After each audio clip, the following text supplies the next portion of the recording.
ووصى بها ابراہیم بنیہ ویعقوب یا بنی ان اللہ اصطفى لكم الدین فلا تموتن الا وانتم مسلمون.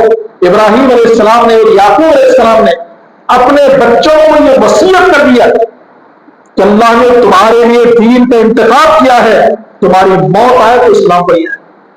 اور پھر یعقوب علیہ السلام نے کہا کہ میرے دنیا سے چلے جانے کے بعد یعقوب علیہ السلام پوتے ہیں ابراہیم علیہ السلام، کہا کہ میں دنیا سے چلا جاؤں تو تم کس کی عبادت کرو؟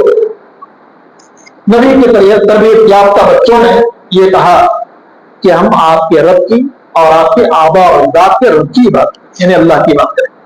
تو یہ سیدھا کچھ باتیں تھیں جو آپ کے سامنے رکھی ہوئی. اللہ رب العالمین سے دعا ہے کہ اللہ تعالیٰ ہم سب کو قرآن کریم سمجھنے اور اس کے احکام پہ عمل کرنے کی توفیق عطا فرمائے. آمین. وآخر دعوانا الحمد للہ رب العالمین. والسلام علیکم ورحمۃ اللہ وبرکاتہ.